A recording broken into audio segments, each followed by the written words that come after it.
Ooh, hello buddy, this is RJ here. I'm sorry if you saw that little flash in the beginning. I was standing up to start this video because I had to restart this fucking video because my friggin' an ad popped up on my phone.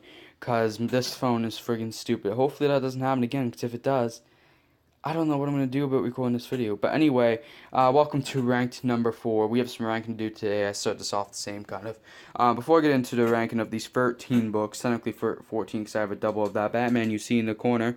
I just want to stand up to show you guys all these books. They look beautiful laid out like this.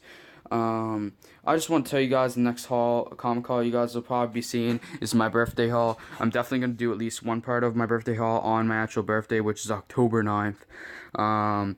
I might actually do some birthday hauls before then and just call them my birthday haul or something. I don't know how it's going to work. I might do that, but the next like few hauls you see, there could be anywhere from like 3 to 5 parts.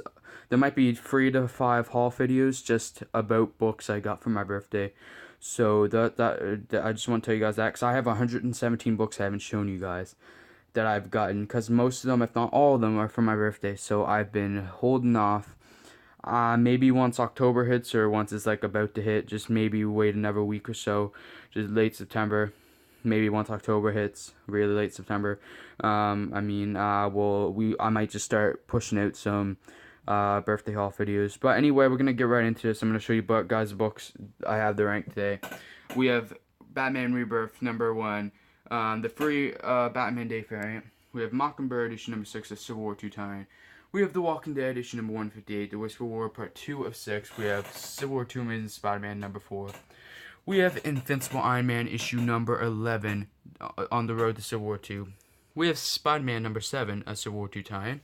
We have Black Widow issue #6. We have Uncanny Avengers #14, a Civil War II tie-in. We have All New All Different Avengers #13, a Civil War II tie-in. We have Deadpool #17, Civil War II tie-in. We have the Uncanny Avengers #12. We have the Uncanny Avengers #13, a Civil War II tie-in. And we have Civil War II Amazing Spider-Man issue #3. And my least, if you don't know how the ranked works, I go through the comics from my last haul and rank them from my least favorite to my favorite. And sadly, my least favorite this week, it's not that it was a bad issue, but it just didn't stand. This is place in the rankings. It just didn't stand up to, or was as good as it could have been. But Deadpool #17, it takes place #13 / my least favorite.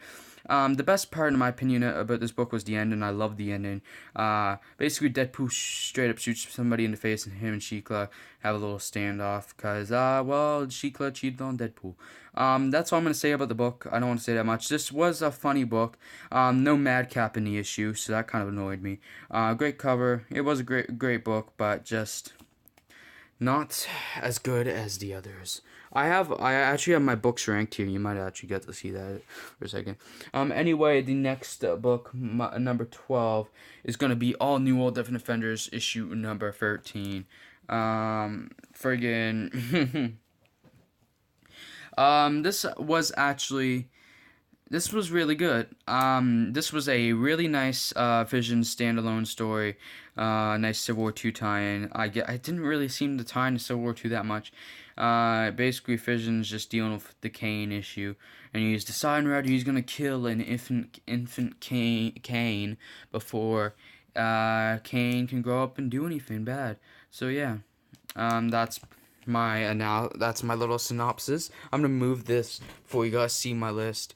But anyway, next, my number 11 is gonna go immediately to Civil War II Amazing Spider-Man issue #3. Originally, I had this ranked higher. I didn't really rank these beforehand, but I just sat down before I started this video and before I was given comics, and wrote down the order I'm gonna put these in. These books was so good, I had a hard time ranking them, so I just went with the flow.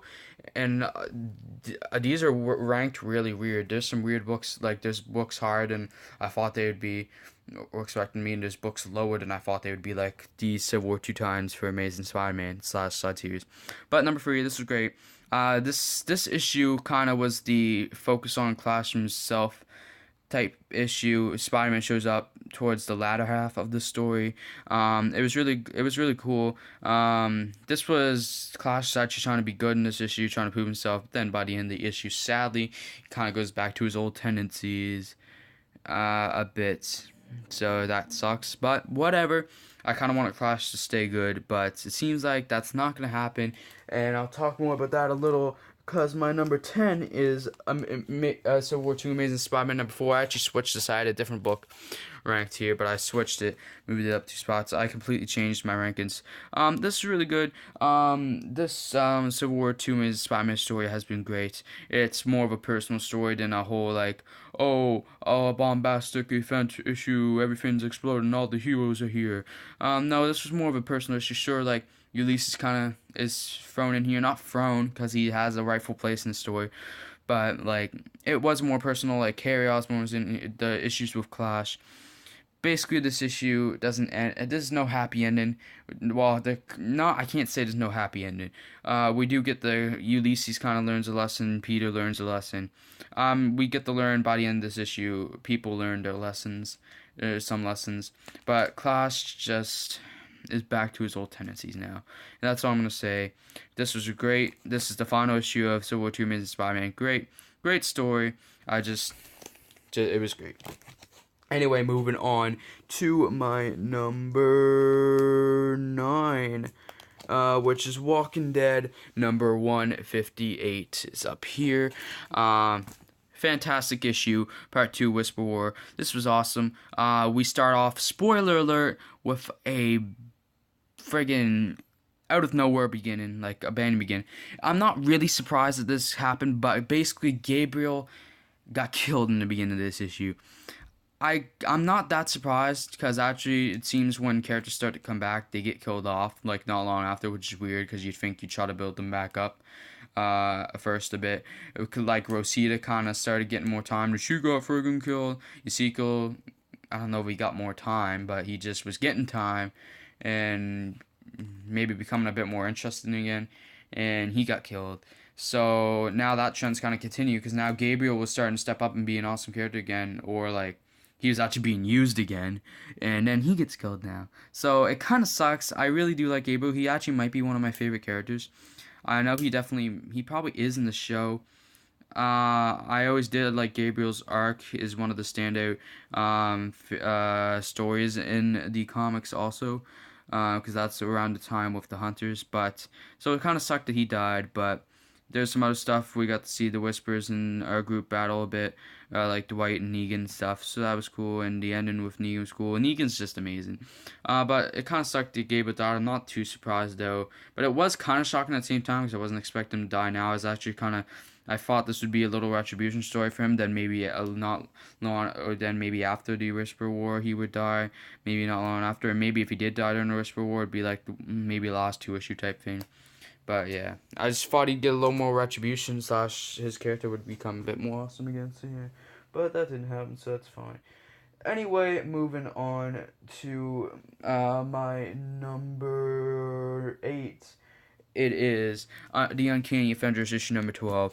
This was a great ending to the little Ultron story we had going on here, the Ultron / Hank Pym story. This is great. Basically everybody appears.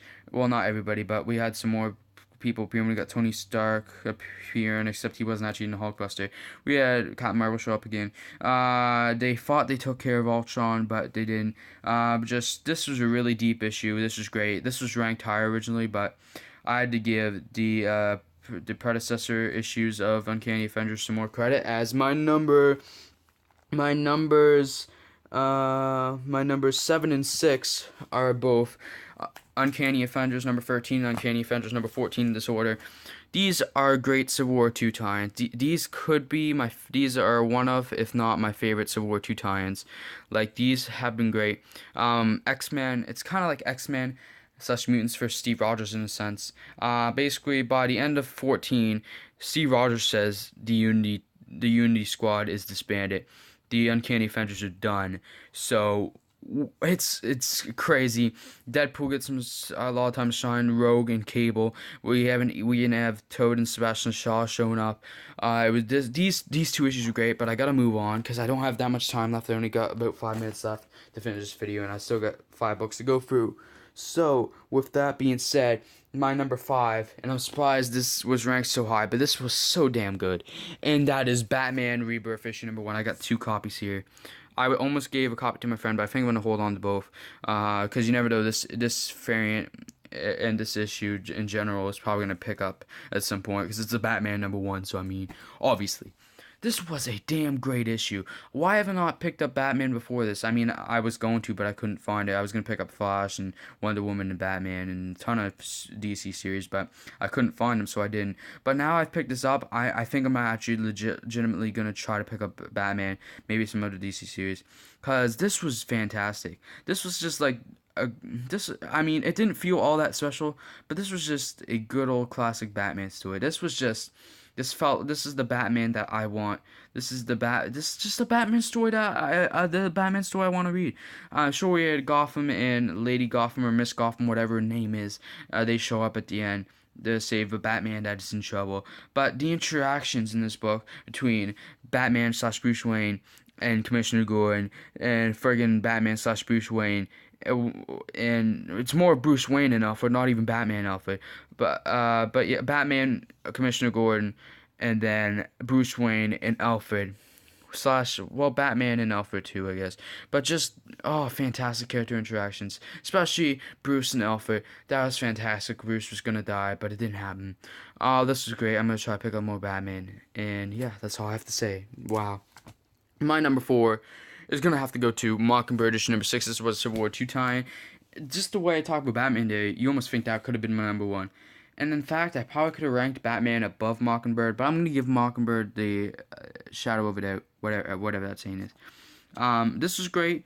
I kind of was expecting more. Basically, she's on a cruise ship. It was really good. Bobby Moore / Mockingbird is one of my favorite Marvel characters. She's definitely top 10. She could be top 5. She could be in the emphasis. If not, she's probably 6 or 7. I love her witty, her dry humor, sarcastic stuff.